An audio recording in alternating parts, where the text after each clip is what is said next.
welcome back. We got new parts for the car. We got Silver's Neomax. I got from Import Image Racing.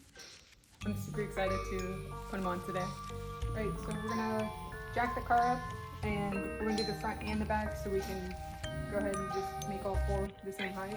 But we gotta remove the 3 bolts on top and then take off the wheel, and there should be 1 bolt behind the wheel.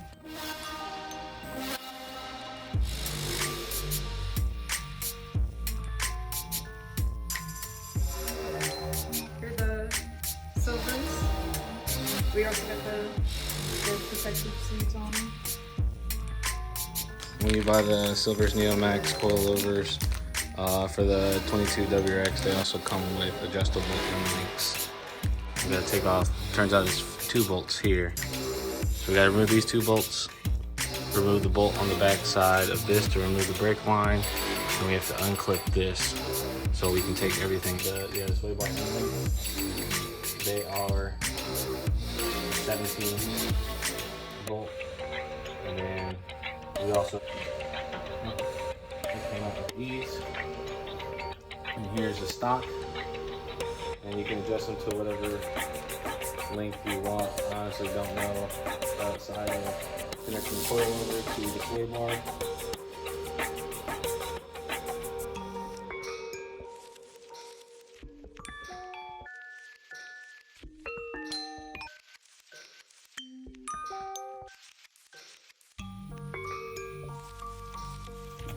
Alright, as you can see, we finally got the stock one out, old and dusty. The car's dirty. Yeah, dirty. Start bolting everything back up.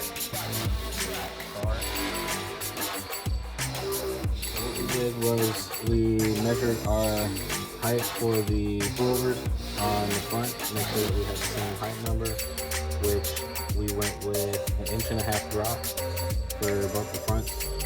So we also watched a video because they said that these weren't labeled.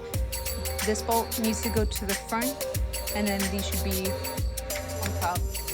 If you notice the way that they're rigged here and comes to a point here, lets you know which is which gives you a better idea of how it's supposed to face, so it'll face like this. Alright, so in this next clip, so you guys know the torque specs. The bolts that go to the actual coilover are going to be 114 foot-pounds. The sway bar end links are going to be 33 foot-pounds. We're going to put this nice protector sleeve over it, Silver's North America. Doing it. And now that it's on, rotate, rotate, rotate. Now we're gonna go on to the rears. All right, so she's lowered. We left about a finger gap in there. We're worried it might be a little bit too low. We might do a little camber. But there's the after. This is what she looked like before. We did take apart the trunk. There's 2 14mm bolts right here. We already have them removed. You just gotta pull back on that flap a little bit. All important, not the wrong thing. Right from the back, there's a 17mm bolt right here. There's a 14mm bolt right there. There's another 17 on that. On the actual bolt is also a 17, and you just have to loosen it a little bit, and then all the bolts should pop out, and this lower control arm should just swing down. Alright, so as you can see, we got the bar to come down. It is a pain. It takes a lot of work from it, but we have the last 3 bolts removed. We watched a video, they actually took out the first 3, so they actually took that knuckle bolt out. But Next part will be to measure out the rears. We just gotta do the same thing for the other sides. So, whole suspension is just a pain. alright guys, we finished up the rear. It's a pain. It took a lot of work, but it works. We still have that finger gap. We did do it a little bit higher than the front. The front is just a finger gap. This one's probably like 1/4 inch above my finger. Well, We have officially broken her car for the first actual time. We got 3 tires down, and we were on our last one. And as soon as we dropped it, we heard something leaking. As you can see, power steering fluids leaking right there, and up there where the boot is. Assumption is once we pulled the car, dropped the car down, it pulled on the car towards us on the passenger side, pulled the steering rack on that side closer, and pulled this one out, causing it to leak. Car back together, hopefully it'll stop leaking after that. Probably not, but we're gonna make sure everything's bolted up properly, and then we're just gonna park our car and figure out what we're gonna do.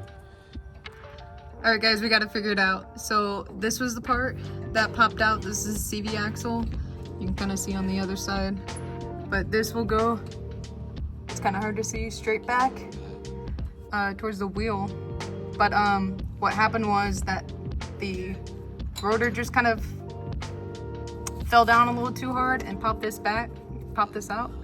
So all we had to do was put the jack up on the bar, align it back up, and it pops right back in. But make sure that this is all straight before popping it back in, or else it's not going to. And then Anthony is over here putting everything back together. I'm under the car. So as we're back here, you might not be able to hear it, but there's an owl back here. It sounds like a fucking monkey. I really hope you guys can hear it. Alright guys, so we finally got everything figured out. I'm putting the wheel back on. We'll show you more clips of what it looks like soon. Alright, we got it finished up. It's the next day now. It took about 9 hours to do with our issues that we ran into. I think we want the back a little bit higher. Let me stick my finger in that and then a little bit more than what we started with. But we can still turn, and that's what matters. We also got tint on the car, finally. She desperately needed